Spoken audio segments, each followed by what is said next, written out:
दोस्तों, बुआ और भतीजे का रिश्ता माँ बेटे के जैसा एक रिश्ता होता है जो पाकीज़ा और मुक़द्दस समझा जाता है। लेकिन आज के डेट में कुछ लोग ऐसे भी हैं जो ऐसे रिश्तों को बदनाम करने में कोई कसर कोई कमी नहीं छोड़ते। दरअसल उनके जहन और दिमाग पर हमेशा हवस का नशा और भूत सवार होता है। इसी नशे के चक्कर में वो ऐसे रिश्तों को बदनाम कर देते हैं जिनकी समाज के अंदर एक वैल्यू है।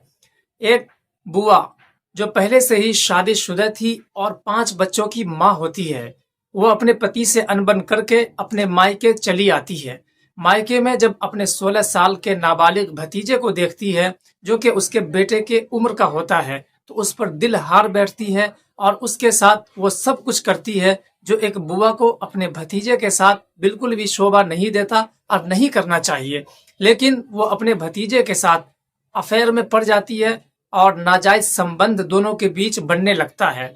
घर वाले जब इसका विरोध करते हैं तो वो अपने भतीजे को लेकर घर से बाहर चली जाती है, यानी कहीं और किराए का रूम लेकर दोनों साथ में रहने लगते हैं। लेकिन जब वो घर लौटती है तो वो प्रेग्नेंट हो जाती है। लिहाजा लड़के की माँ जब उसके खिलाफ एफआईआर लिखवाती है, यानी अपनी ननद के खिलाफ, तो वो एक बच्चे को जन्म देती है।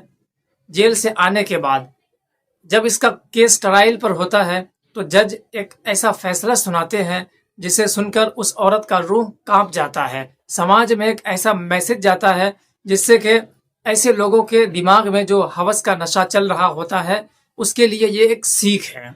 आइए इस घटना की पूरी सच्चाई को जानते हैं। तब तक आप इस वीडियो को स्किप बिल्कुल भी ना करें, एंड तक देखें। आदाब, नमस्कार, मैं हूं मोहम्मद अजमत। आप देख रहे हैं क्राइम स्टोरी। उत्तराखंड के देहरादून से बुआ और भतीजे के रिश्ते को शर्मसार कर देने वाला मामला सामने आया है। देहरादून के बसंत विहार से एक लड़के की मां एफआईआर लिखवाती है पुलिस स्टेशन में, और वो ये कहती है कि उसकी ननद उसके बेटे को वरगला कर बहला फुसला कर अपने प्रेम संबंध में बांध लेती है और फिर उसके साथ हर वो घिनौना कृत्य करती है जिसकी उम्मीद ऐसे रिश्तों से बिल्कुल भी नहीं की जा सकती। लिहाजा पुलिस उस बुआ को गिरफ्तार कर लेती है और जब उससे पूछताछ होता है तो छानबीन में ये पाया जाता है कि वाकई उस लड़के के साथ उसकी बुआ ने वो सारा घिनौना काम किया है जो उसे शोभा नहीं देता और उसे ऐसा बिल्कुल भी करना नहीं चाहिए, इसलिए कि उसका बेटा भी उसी के भतीजे के उम्र का होता है। लिहाजा पॉक्सो एक्ट के तहत उस महिला को गिरफ्तार कर लिया जाता है और उसको जेल भेज दिया जाता है। लिहाजा जब कोर्ट के अंदर ट्रायल चलता है और उस लड़के को भी बुलाया जाता है, उसका बयान भी जब दर्ज किया जाता है, तो वो लड़का कहता है कि मेरी बुआ ने मेरे साथ नाजायज संबंध बनाए जरूर है लेकिन जबरदस्ती नहीं किया है, उसमें मेरी भी मर्जी शामिल होती है और मेरी उम्र 16 नहीं 18 साल की है। स्कूल में एडमिशन की वजह से मेरा उम्र सर्टिफिकेट पर कम लिखवाया गया है, लेकिन कोर्ट इन सब चीजों को नहीं मानती है। कोर्ट को सबूत चाहिए होता है। लिहाजा पैरोल पर जब वो उस महिला को छोड़ा जाता है तब तक वो छठे बच्चे की मां बन चुकी होती है। 5 बच्चे उसके पहले से थे और एक बच्चा उसके भतीजे का होता है। लिहाजा वो महिला तो जेल चली जाती है।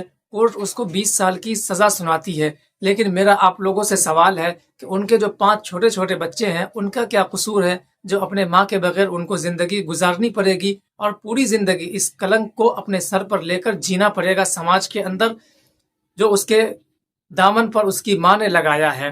दोस्तों, ऐसी औरतों को और ऐसे लोगों को खासकर ऐसी सजाएं मिलनी ही चाहिए जिससे कि समाज के अंदर अवेयरनेस आ सके और समाज में ये एक अच्छा मैसेज जा सके कि अगर आप भी अगर पाक और पाकीज़ा रिश्ते को बदनाम करने की कोशिश करेंगे तो आपको भी इससे सख्त से सख्त सजाएं दी जा सकती है। दोस्तों, मेरा वीडियो बनाने का मकसद ऐसे रिश्तों को नापाक या फिर गलत तरीके से पेश करना नहीं है।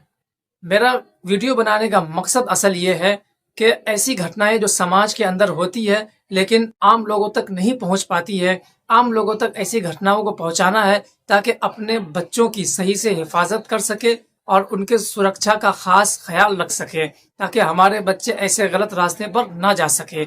इसलिए कि जब इंसान गलत रास्ते पर चल देता है तो उसे ये समझ नहीं आता कि वो जो कर रहा है वो सही है या गलत है, और खासकर जिनके दिमाग पर हवस का नशा सवार होता है, उसे तो बिल्कुल भी समझ नहीं आता कि वो जो कर रहा है सही है या गलत है। बस उसे लगता है जो वो कर रहा है वो बिल्कुल सही है। ऐसे ही इस महिला ने भी किया अपने भतीजे के साथ। उसे लगा कि जो हम कर रहे हैं वो बिल्कुल सही है। लेकिन जब जज ने उसको 20 साल की सजा सुनाई तब उन्हें समझ में आया कि वाकई उनसे बहुत बड़ी गलती हो गई है। लेकिन अब उस गलती की तलाफी तभी हो सकती है जब वो 20 साल जेल में सजा काटने के बाद वापस लौटेगी, इसलिए कि उसके खिलाफ पॉक्सो एक्ट के तहत मामला दर्ज किया गया है। मैं आपको बताता चलूं कि चाहे लड़का हो या लड़की, पॉक्सो एक्ट के तहत अगर मामला दर्ज होता है तो उसको जेल जाने से कोई नहीं रोक सकता और उसको जमानत भी नहीं मिलती, इसलिए कि नाबालिग लड़का हो या लड़की, उनके साथ अगर अवैध संबंध बनाए जाते हैं तो उनकी सजा सीधा जेल है, ना ही कोई बीच में जमानत है, ना ही कोई पैरोल है। हाँ, अगर बहुत ज्यादा जरूरत ना हो तब। हालांकि इस महिला को डिलीवरी करानी थी, इसलिए पैरोल पर इनको छोड़ा गया, नहीं तो इनकी जमानत होनी नामुमकिन है। इसलिए अब ये महिला 20 साल सजा काटने के बाद ही घर लौट सकती है। दोस्तों, इस घटना के बारे में आपका क्या ख्याल है, आप हमें कमेंट बॉक्स में जरूर बताएं। फिर मिलते हैं किसी नेक्स्ट वीडियो में किसी नेक्स्ट टॉपिक के साथ। तब तक के लिए हमें इजाजत दें, अपना ख्याल रखें और चैनल पर नए हैं तो चैनल को भी सब्सक्राइब कर लें।